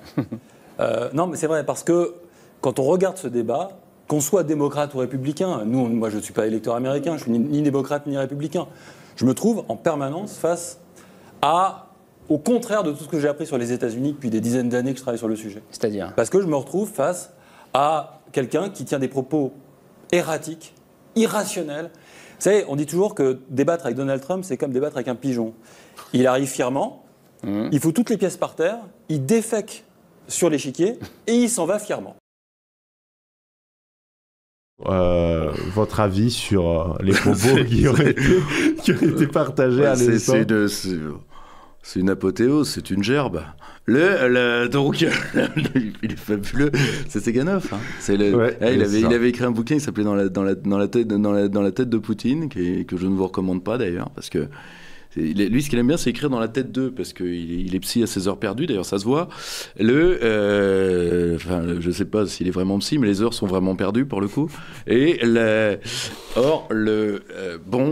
Alors, je ne sais pas, à un moment, je pense qu'il faut arrêter avec les vieilles obsessions, parce qu'en ce moment, on a des plats bruns, des renflements bruns, enfin, tout est brun. Mais là, on va se calmer. Alors, la définition d'Umberto Eco du fascisme, je le dis, j'ai énormément de respect pour le grand érudit qui fait Umberto Eco. C'est aucun historien spécialiste des années 30, en manque de bol. Ce fut une de mes spécialités universitaires. Aucun historien ne reposera sa définition du fascisme là-dessus. Le fascisme est quelque chose de daté. Donald Trump n'a strictement rien à voir là-dedans. Mais alors strictement rien, c'est comme cette affaire ridicule de, vous savez, Trump a loué le Madison Square Garden, le parti nazi américain avait loué le Madison Square Garden. Oui, mais Michael Jordan aussi. Donc, est-ce que Michael Jordan fait partie du parti nazi américain? Enfin, si vous voulez, ça nous met dans des abîmes de circonspection. Or, tout ceci est une débilité mentale profonde. À un moment, et je le dis d'autant plus gravement que moi c'est un sujet qui me touche personnellement, parce que on ne joue pas impunément avec la mémoire des morts. Moi, le véritable antifascisme, je sais par tradition familiale ce que ça coûte. Nous, ça nous a coûté un aller gratuit à Buchenwald, merci bien. Donc à un moment, on va peut-être arrêter de ressortir ces trucs-là dès qu'il y a quelqu'un qui vous plaît pas. Parce que ça, par exemple, ce n'est pas de l'analyse. Un parti qui est vertical avec une fonction du chef, oui. La notion du leader charismatique dans la psychologie politique, ça peut donner le pire comme le meilleur. Si vous voulez, ça a donné Mussolini, c'est vrai, ça a donné De Gaulle aussi. Parce que, ou alors, il faut dire que De Gaulle n'est pas un chef. Là pour le coup, faut faire un effort d'imagination. Le culte de Churchill dans l'Amérique de l'après-guerre, enfin, que les grands hommes importent une marque, si vous voulez, c'est un phénomène historique courant. Donald Trump a-t-il un lourd bilan en termes de surveillance des populations et de fin des libertés publiques, et particulièrement des libertés constitutionnelles, qui sont aux États-Unis, liberté de penser, liberté de partager ses pensées, liberté de réunion, liberté de détention d'armes. Est-ce qu'il a touché à ça? Non. Donc à un moment, moi je veux bien que... ou alors on parle du fascisme libertaire de Fiume. Bon, ok, d'accord, on parle de D'Annunzio. Bon, tout ceci n'a pas de sens. Vous voyez, quand on est face, par exemple, à l'hitlérisme, c'est des gens qui arrivent un beau matin chez vous, qui vous disent maintenant, ça va se passer comme on a dit, sinon on vous règle votre compte. À aucun moment, il n'y a eu de la part des hommes de Donald Trump ça, de faire de l'affaire foireuse du Capitole qui a été, et c'est là où il y a un problème, ça a été documenté doctrinalement, l'affaire du Capitole. On sait aujourd'hui tout ce qu'il y avait derrière en part de manipulation, donc soit il ne le sait pas, si c'est le cas, il ne fallait pas lui demander, soit il le sait et c'est pire. Donc, à un moment, je ne dis pas, moi si vous voulez, je ne suis pas américain non plus, je n'ai pas d'affection particulière pour Donald Trump, moi je vois qu'on hitlérise des gens depuis que je suis gosse. À un moment, il va falloir... Justement, vous voyez, c'est l'une des parts de la décadence de l'Occident. C'est-à-dire qu'on est tellement buggé sur ces époques-là qu'on ne veut pas voir des phénomènes qui n'ont rien à voir. Si vous voulez, Donald Trump, qu'est-ce que c'est? C'est une part de patronat conservateur typiquement américain qui a cru au serment à l'Amérique qu'on fait faire à tous les petits garçons et à toutes les petites filles, qui d'ailleurs, sa naïveté constitutionnelle lors de son premier mandat vient de là. C'est-à-dire, lui, il a cru aux institutions jeffersoniennes, il a oublié qu'il y avait des institutions non jeffersoniennes aux États-Unis. Or, d'où le début très dur de son premier mandat. Ça n'a rien à voir avec les tentations fascistes qui ont eu lieu aux États-Unis, d'Ezra Pound au parti nazi américain. Ça n'a rien à voir. Si vous voulez, c'est comme, rappelez-vous, lors de son premier mandat, on avait trouvé un clampin dans un de ses meetings qui aurait, par une nuit sans lune, au fond, derrière un trou, au fond d'un puits, été vu à côté d'un mec dont la cousine, par la mère du chat, aurait été sympathisante du Ku Klux Klan. Enfin, à un moment, ce n'est pas du journalisme. Il y a si vous voulez, moi, je parle uniquement à titre français. C'est à titre stratégique. Est-ce que vous vous rendez compte que ce genre de commentaires importe la cécité que nous avons vis-à-vis du monde? Parce qu'à la fin, soit on parle de la réalité telle qu'elle est pour la partager à nos concitoyens, soit on décrète une émission Le Monde selon WAM. Parce que ça, c'est Le Monde selon WAM. C'est-à-dire une part de la classe intellectuelle française qui a besoin, pour se sentir exister, pour se faire une sorte de shoot d'adrénaline, de se dire que non, elle n'est pas dans son 11e arrondissement, dans son loft gracieux du 11e arrondissement, elle est en 1933, il y a des fascistes plein les rues. Faut se calmer. Je veux dire, vous voyez, je suis pas méchant, enfin, je vais pas entrer dans ce débat-là. Si vous voulez, je souhaite de mal à personne, mais ça me ferait marrer qu'à la fin de la nuit, l'autre passe, rien que pour voir sa tête et celle de Yann Barthès le lendemain. Si vous voulez, parce qu'à la fin... faut bien comprendre ça. Nous sommes isolés du monde avec ce genre de commentaires. Quand bien même Donald Trump, c'est l'homme le plus haïssable au monde. S'il est élu, c'est que le peuple américain l'a voulu. Ça ne nous regarde pas. Et une décision comme celle-là, ça se respecte. Moi, à titre personnel, je ne vais pas me rouler par terre si Kamala Harris est élue. Je dis, les Américains l'ont voulu, et ils en auront aussi les conséquences. Dans les deux cas, je n'ai pas d'avis moral ou personnel à avoir là-dessus. Il y a une analyse à avoir là-dessus, et l'analyse, ce n'est pas, vous vous rendez compte, Trump a fait 2 buildings dans le quartier italien à New York, ça prouve bien quand même qu'il est mussolinien sur les bords. Il faut quand même arrêter. Moi, ce qui me préoccupe le plus par rapport à ce type de discours, c'est que, en fait, à force de comparer toujours, de faire du ad hitlerium, il y a un peu une logique de vider de sa substance ce qu'était l'horreur du nazisme, du fascisme. Totalement. Et c'est vite l'oublier, en faisant des parallèles avec des individus qui n'ont strictement rien fait de comparable avec des régimes tels.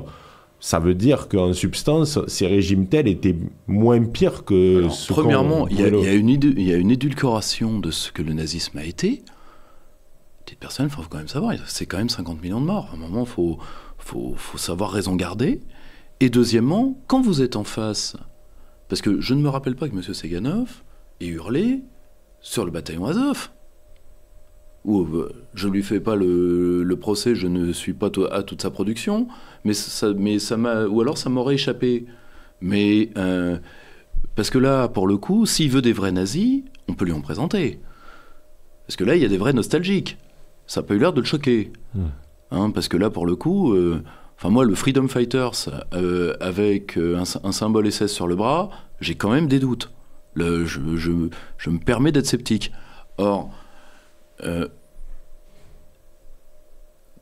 qu'on le veuille ou pas, une partie de l'honneur de l'Occident au sortir de la guerre a été le plus jamais ça. Non le plus jamais ça obsessionnel de voir du nazisme partout, mais de se dire cette horreur ne reviendra pas et nous ferons en sorte qu'elle ne revienne pas. Nazifier tout et n'importe qui, c'est oublier ce serment qui a été une part de l'éthique de l'Occident à l'époque où elle a eu lieu. Et à titre personnel, ces dernières années, les restes d'honneur que nous avions se sont évaporés sur cette question.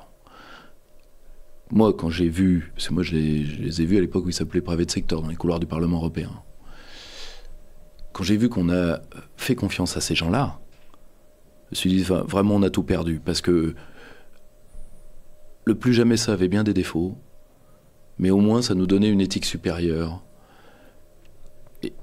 Et de voir ça foulé aux pieds par les clercs, donc par des gens dont c'est le boulot de garder ça. Si vous voulez, il n'est pas dans l'appareil de production, lui, moi non plus. Nous, notre charge, c'est justement de veiller à cet ordre symbolique. C'est notre seule utilité dans le corps social.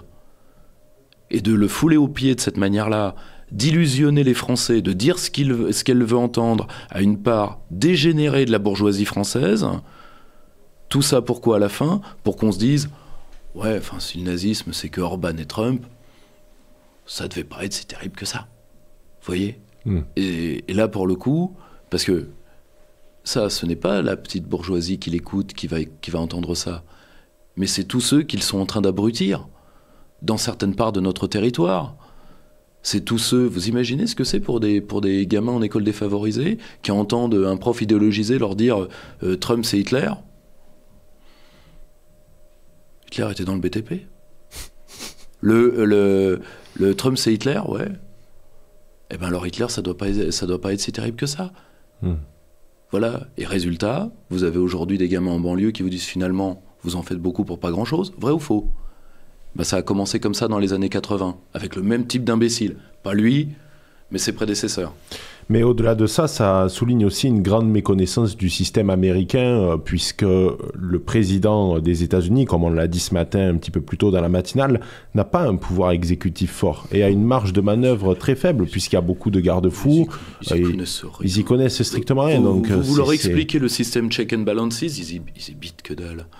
Ils y bitent que dalle. Pour eux, les États-Unis, c'est très simple. Pour eux, c'est la CIA parce que ils ont vaguement lu Tom Clancy un jour. C'est le FBI parce que l'agent Mulder. Et c'est le NCIS à cause de Gibbs. Et c'est le peu qu'ils connaissent du président des États-Unis, ils l'ont vu chez Martin Sheen dans la Maison Blanche. Voilà, point. Ils s'y connaissent que dalle. Ah si. Maintenant, ils ont découvert le Congrès grâce à House of Cards. Bon, ok, d'accord. D'ici 2-3 ans, on aura un truc sur une Mexicaine unijambiste deviendra juge à la Cour suprême, et ça y est, on aura enfin le triptyque pour faire la base du droit constitutionnel US. Non, faut arrêter. On attend que Netflix se lance dans le projet, alors. Non mais voilà, c'est la culture Netflix. Ouais, c'est-à-dire, c'est la culture Netflix. Ils se rendent pas compte que le président des États-Unis, sur un plan constitutionnel strict, est moins à l'aise que le président de la Ve République français en état de souveraineté. Là, le problème, si vous voulez, c'est qu'il n'y a plus de présidence en France parce qu'il n'y a plus d'État. Mais quand l'État existe en France, le président est beaucoup plus fort constitutionnellement que ne l'est le président américain. Ce qui n'est pas grave, nous n'avons pas la même définition d'un État fort avec les États-Unis. Comme disait Thierry Molnier, un État fort pour nous, c'est l'État qui est capable de supporter le maximum de liberté en son sein.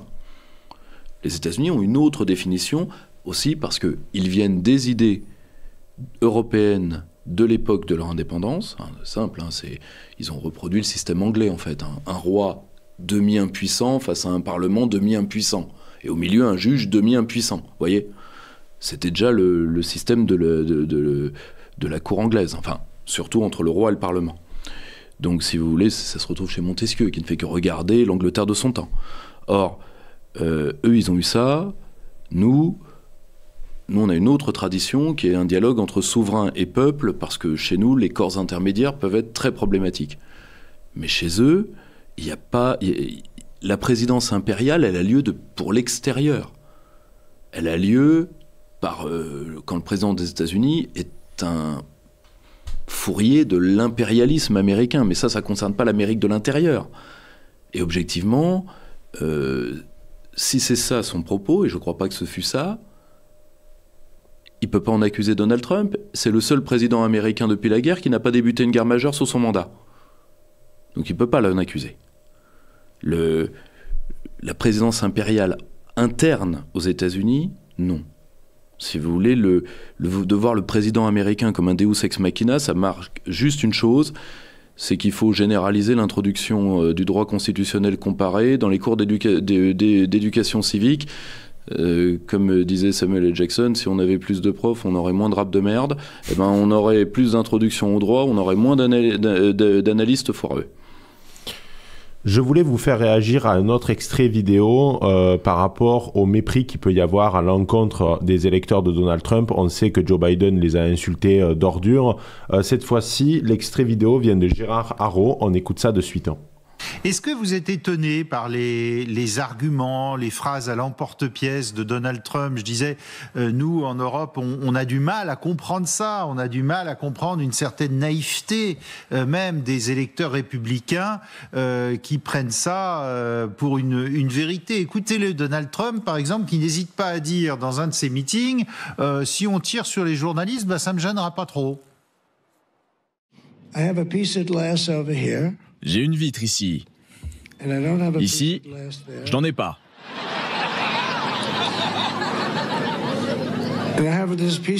J'ai encore une vitre ici.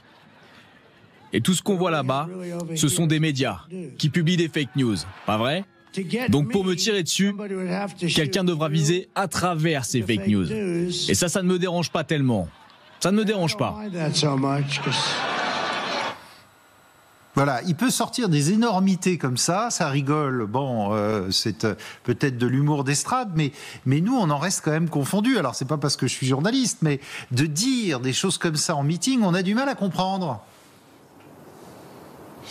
Donc d'abord, les Américains n'élisent pas un énarque. Ils n'élisent pas quelqu'un qui peut vous donner les taux d'imposition ou qui peut rentrer dans le détail des dossiers. Ronald Reagan ne savait rien sur le fond des dossiers et est considéré comme un grand président américain. Les Américains élisent un commander-in-chief, c'est-à-dire quelqu'un qui est capable de donner une direction au pays. Et ça, Donald Trump l'a prouvé entre 2017 et 2021. Les Américains n'ont pas de mauvais souvenirs de cette époque. L'économie en particulier, l'économie, c'est vrai, marchait très bien. Et en ce qui concerne les plaisanteries assez mauvaises de Donald Trump, je dirais que les Américains vous diront, les électeurs de Trump, qui ne se font pas d'illusions sur le personnage. Ils ne sont pas naïfs. Moi, j'ai vu des électeurs de Trump me dire, oui, on sait bien, c'est un escroc, on ne lui confierait pas notre fille, mais il a été un bon président. Au fond, je dirais que l'électeur américain est peut-être moins naïf que le français. Il nous dit, je n'élis pas mon meilleur ami, je n'élis pas quelqu'un pour passer des vacances avec, j'élis un président. Eh bien, ce président a peut-être des défauts, et les électeurs de Trump connaissent les défauts de Trump, mais pensent qu'il a été un bon président. Est-ce que vous pouvez réagir par rapport aux propos de... C'est moins pire que ce à quoi je m'attendais du personnage. Ce que je me rappelle de la première élection de Donald Trump avec les CI dans l'ambassadeur Haro. Il a quand même couvert de ridicule une partie de nos services. Je l'en remercie. Donc, parce qu'à un moment, quand on est diplomate, il faut savoir, comme disait le général de Gaulle, faire perdurer les carreaux fêlés. Or, Il y a des points justes dans ce qui est dit. Les Américains, vis-à-vis particulièrement de Donald Trump, connaissent son côté hâbleur. Ensuite, est-ce qu'on se rend compte que là, des journalistes français, avec un travail journalistique derrière, donc de traduction, de visionnage, de flicage, là où ils devraient renseigner les Français sur des choses importantes que disent Donald Trump, non, on en est à l'anecdote, on en est à la blague poi-poi. Donald Trump déteste les journalistes, oui, et alors ? Alors, je peux vous présenter 6 Français sur 10 qui les détestent tout autant. Hein. Donc, et les journalistes, ils aiment bien Donald Trump depuis quand ? C'est réciproque. Donc, voilà. Non, mais, à un moment, la caste journalistique se parle à elle-même. Là, je n'ai pas vu sur quelle chaîne, pardonnez-moi. C'était sur LCI, il me semble. Tu vois, donc, ça aurait pu être sur des canaux plus publics. Vous vous rendez compte que par service public ou par dotation à la presse, nous payons les journaux pour que les journaux se parlent à eux-mêmes. Enfin, si vous voulez, je connais des bulletins paroissiaux qui ont plus d'impact que la une de Libération. Donc à un moment, faut se calmer. Tu vois, oui, nous les journalistes, c'est pas parce que je suis journaliste, ils nous aiment pas. Oui, mais il est pas le seul. Nous aussi, on peut pas vous sentir. Et on peut pas vous sentir à cause de ce type de qualité de travail. Parce que vous vous pointeriez, si on en est au niveau de l'anecdote, si vous vous pointez à un meeting de Kamala Harris et que vous tendez le micro, vous allez entendre des énormités du genre on va faire payer les blancs, etc. Vous voyez, ça c'est tout à fait possible dans un meeting démocrate. Ça vous choque moins. Voire ça vous choque pas du tout, parce que ces images-là, vous pourriez aller les chercher au même prix, et vous n'allez pas les chercher. Vous n'allez pas les chercher, donc vous ne faites pas le boulot. On vous demande pas d'aimer Donald Trump. Moi, si vous voulez, tout le monde se tamponne de ce que je pense de Donald Trump à titre humain. Tout le monde se tamponne de ce que ce monsieur pense à titre humain de Donald Trump. Tout le monde s'en fout. Ce qui compte, c'est le rapport de puissance France-États-Unis, parce qu'à un moment, il faut savoir d'où on parle. On parle depuis l'intérêt national. Point. C'est le rapport de force France-États-Unis dans une hypothétique présidence Donald Trump, et quels effets la politique intérieure de Donald Trump peut, à terme, avoir sur nous. Parce que si l'Amérique s'effondre pendant le mandat de Kamala Harris, ce sera sur nos pompes. Voilà, c'est les 2 seules questions qu'il est légitime de poser quand on est journaliste français. C'est, 1, quel impact sur nous en termes de politique étrangère, quel impact sur nous, parce que l'Amérique est prescriptrice de l'état civilisationnel en Occident, parce qu'elle est la puissance majoritaire, la plus puissante d'Occident. Quels effets sur nous de l'évolution de la société américaine ? Nous devrions passer, je sais pas, je parle sous votre contrôle, je sais pas ce que vous en pensez. Moi, mon avis, c'est que nous devrions passer notre temps à nous poser ces 2 questions-là vis-à-vis de Donald Trump. C'est déjà des questions suffisamment compliquées qui demandent une suffisamment grande expertise sans qu'on ait à se taper les vannes, les mots graveleux. La prochaine fois, ce sera quoi ? Vous vous rendez compte, il a pris du bide, il a vieilli. Enfin, à un moment, il ne traiterait pas un candidat démocrate comme ça. Il ne le traiterait pas, et là, c'est la pire des allégeances, c'est l'allégeance du laquais vis-à-vis d'un maître qui s'en fout. Car je vais apprendre quand même quelque chose au cas où une partie de certains de ces journalistes nous écoutent à ce moment-là. Je vais vous dire un truc qui va vous faire vraiment de la peine, donc je vous demande de vous asseoir parce que je ne voudrais pas être responsable de votre crise d'apoplexie. Vous ne votez pas aux élections américaines, et toute personne qui vote aux élections américaines se fout de ce que vous pensez. Ce que vous dites, ça me fait penser à une anecdote d'un proche conseiller de Nixon qui disait en substance si Nixon va nager dans un lac, les médias lui reprocheront de ne pas marcher sur l'eau. C'est un petit peu toujours cette logique des médias qui ne cessent d'aller chercher la petite... Si vous voulez, où est-ce qu'on a un vrai débat vis-à-vis des États-Unis? On l'a, et c'est pas pour rien que la plupart des médias alternatifs ont fait des grandes manifestations pour l'élection américaine. Ce seront les seuls trucs regardables. Et d'ailleurs, je rends hommage à vos équipes et à vous-même si vous voulez. Moi, je connais un peu le métier, donc je sais la sueur que vous y avez passée. Et c'est pas fini.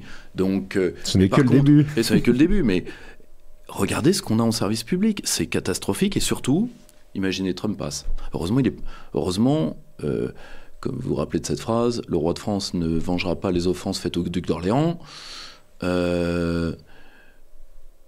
Heureusement que les Américains ne sont pas rancuniers. Parce que vu la manière dont on traite leur champion, s'il était élu, on pourrait tout à fait... Prenez le cas d'Arro. Quand Trump a été élu la première fois, je vous rappelle qu'il était notre représentant là-bas. On aurait très bien pu avoir une sanction diplomatique pour ça, c'est-à-dire un renvoi d'ambassadeur, ce qui est quand même un soufflet. Heureusement, ils ne l'ont pas fait. Donc à un moment, je pense que, vu l'état particulièrement de la France, si on s'occupait plus de notre maman qui est bien malade et qu'on la ramenait un peu moins. Parce que ça, si vous voulez, je serais même démocrate américain, je ne supporterais pas ce traitement-là. Quand bien même m'est-il favorable. Si vous voulez, c'est atroce. On est au niveau de certaines chaînes comme Fox News qui mettent Paris en Belgique et Strasbourg au milieu de l'Allemagne. Si vous voulez, c'est du même tonneau. Du même tonneau.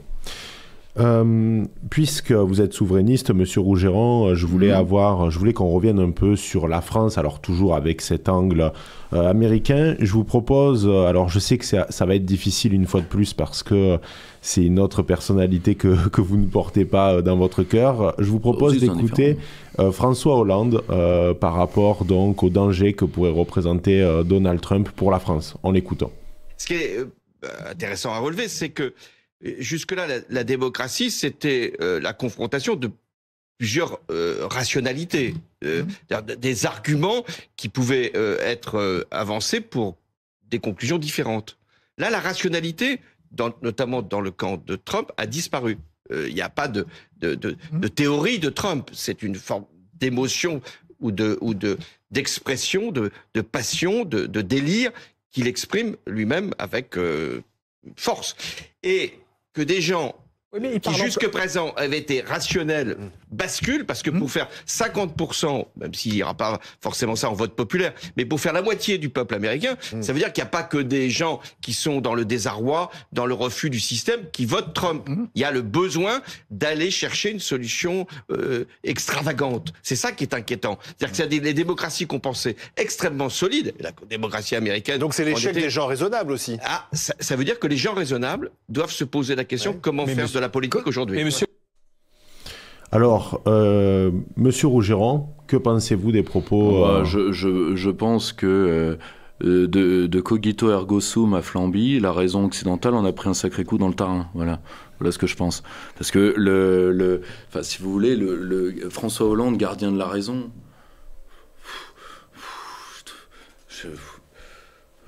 Gérard Larcher, gardien des habitudes minceurs. Voilà, on est à ce niveau-là. Enfin, c'est gravissime. Attendez. Déjà que François Hollande, qui a participé à ce qu'on appelle une fraude à la Constitution, qui s'appelle un coup d'État, c'est par exemple de liquider un référendum par voie parlementaire, c'est ce qui est des manières de junte algérienne, hein, pardonnez-moi, donne des leçons de démocratie, me laisse rêveur. Que François Hollande soit le gardien des gens raisonnables prouve juste que la raison est morte en Occident, et de dire... Il y a une phrase, alors comme toujours avec Hollande, comme il sort des phrases auxquelles il ne pense pas, il ne se rend pas compte de ce qu'il dit. Une solution extravagante. Oui. Quand on est face à une crise de civilisation lourde, si on n'a pas de solution extravagante, on prolonge les courbes jusque dans le vide. Je vais vous donner un grand extravagant que M. Hollande connaît certainement, qui était Franklin Delano Roosevelt. Quand Roosevelt est face à la grande crise, il a deux choix. Soit il prolonge les courbes, et donc il envoie l'Amérique dans le mur, ce que feront Pierre Laval en France, le chancelier Browning en Allemagne, soit il essaye, soit, comme il le dira lui-même, essayez quelque chose, faites quelque chose. C'était extravagant. Or aujourd'hui, l'Amérique est en danger, et quand on est en danger, on se tourne vers des hommes des confins, on se tourne vers des hommes un peu inhabituels, on se tourne vers des hommes en dehors de toutes les séries. À une époque, la France s'est tournée vers un homme comme ça. Pas du même calibre, pas du même type, mais lui aussi passé pour un extravagant. François Hollande n'est pas extravagant. Comme disait magnifiquement Michel Onfray, il ne peut pas être extravagant, il vient de Tulle, hein, la capitale de la dentelle, ce qui lui va très bien. Mais, là encore, est-ce que François Hollande se rend compte de ce qu'il dit ? S'il s'identifie lui-même à la raison, bah, ça veut dire que ce qu'a porté l'Occident depuis la Renaissance est mort. Donc, le plus simple qu'il ait à faire, c'est de ne pas faire trop d'éloges de la raison, parce que sinon, il la dessert profondément. Et qu'il évite, si vous voulez, le commentaire de politologie devant un Alain Duhamel extatique, parce que, si vous voulez, ça fait vraiment télé-soviétique, hein, c'est-à-dire, il ne manque plus que les gilets pare-balles soviétiques, vous vous rappelez, un camarade Topolev, camarade Kourilov, tu vois, voilà, à la fin, vous leur mettez un kimono, ça fait la présentatrice du JT Pyongyang, donc faut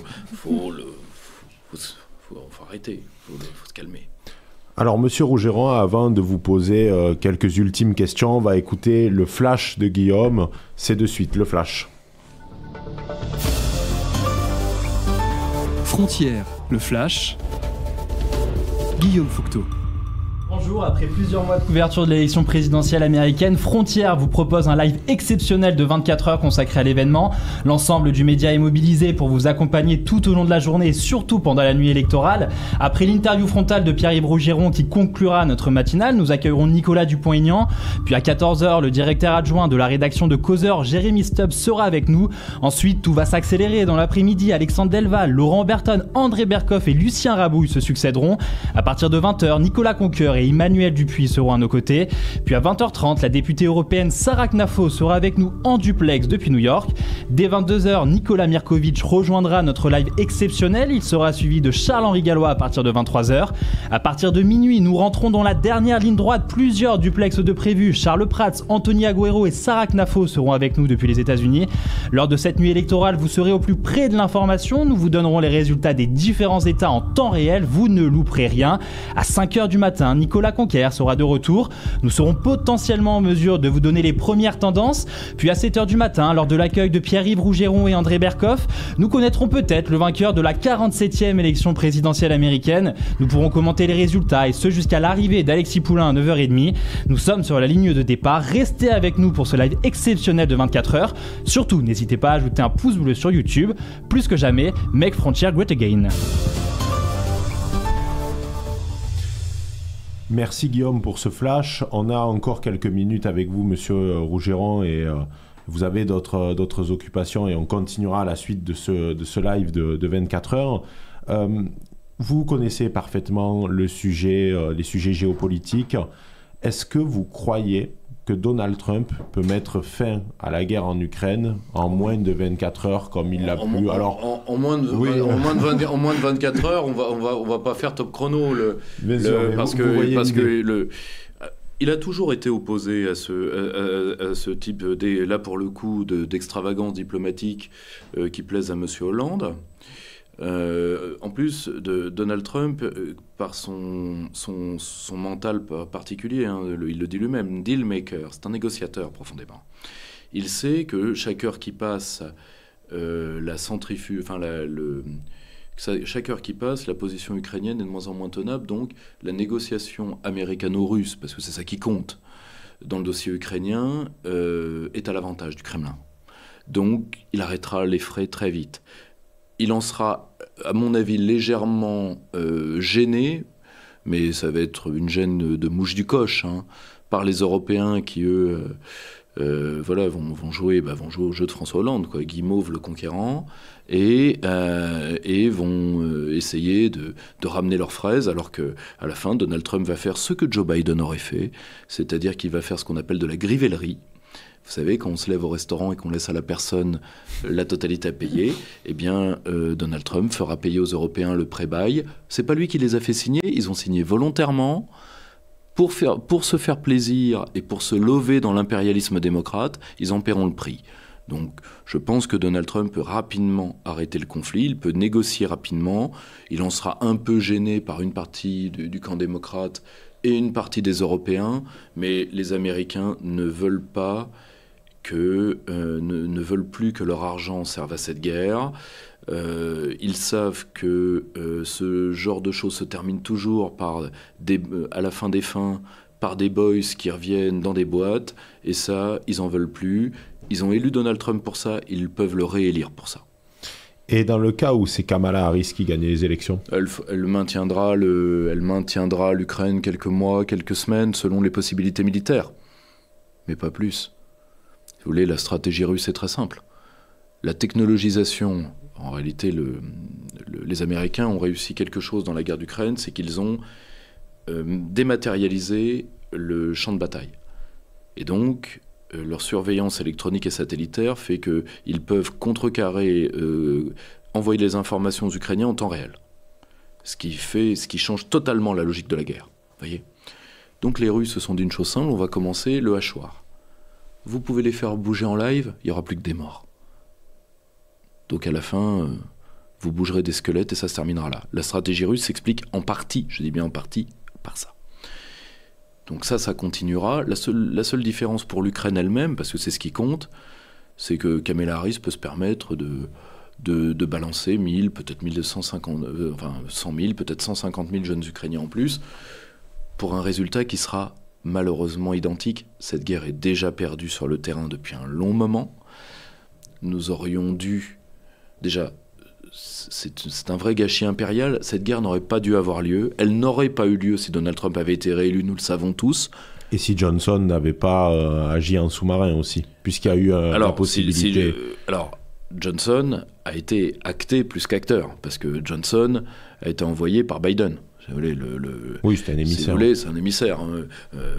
Macron aurait bien tellement voulu que ce soit lui, quoi. Mais le problème, c'est que, comme disait Pierre Desproges, chez Lustucru, on ne prend pas les œufs fêlés. Donc, la seule chose, c'est que maintenant que si le camp démocrate est à haute, cette guerre s'arrêtera, sinon elle continuera légèrement. Il y aura que l'Ukraine pour s'en plaindre, parce qu'elle perdra plus de territoire et surtout plus d'hommes dans un pays qui a été saigné démographiquement. Mais alors, très rapidement, pour conclure, quel va être le statu quo, selon vous, au regard des données que... Les Russes garderont les zones qu'ils ont prises, de toute évidence. Ils légitimeront leur présence, d'ailleurs pour une part c'est très largement fait par des référendums que plus de la moitié de l'humanité validera ou a déjà validé, donc c'est déjà acté. C'est déjà acté. Il y aura une neutralisation de l'Ukraine, et ce qui me fait peur, c'est un État qui est bien pourrissant, et là qui va devenir un vrai problème pour les Européens, parce que, entre autres, je vous le dis, moi, c'est quelque chose qui nous effraie au cercle Aristote, c'est par exemple la décomposition de l'appareil sécuritaire kievien en termes dont la grande spécialité est l'assassinat interpersonnel. Si vous voulez, quels ont été les grands faits d'armes des Ukrainiens ? Par exemple, l'assassinat de Daria Dugin, dont on pense qu'on veut, mais ça reste quand même de plomber une gamine. Donc le problème, c'est que tous ces mecs-là, ils vont plus avoir de boulot, on est d'accord. Donc ils vont venir à l'Ouest offrir leurs services. Donc, mais d'un côté, nous aurons les deniers du rêve ukrainien que nos élites ont fait, et nous allons devoir gérer le pourrissement de l'État kievien. Tout le reste sera neutralisé dans une zone lourdement démilitarisée. Je pense que on s'en sortira dans quelque chose de ce type-là. Pour terminer, après je vous laisse, est-ce que vous avez un pronostic par rapport à ce soir à titre personnel, tout ce que je vois depuis les États-Unis m'indique quand même que Donald Trump a eu une avance en termes de grands électeurs. Ensuite, nous sommes dans un brouillard de guerre, c'est-à-dire que avoir une information fiable aujourd'hui, c'est comme avoir un calibre qui marche. C'est une perle rare. Moi, de ce que je pense voir, il y a une avance républicaine. Ensuite, le statut très particulier de l'élection américaine en termes de contrôle des modalités de vote fait que ce n'est pas une élection qui est intrucable.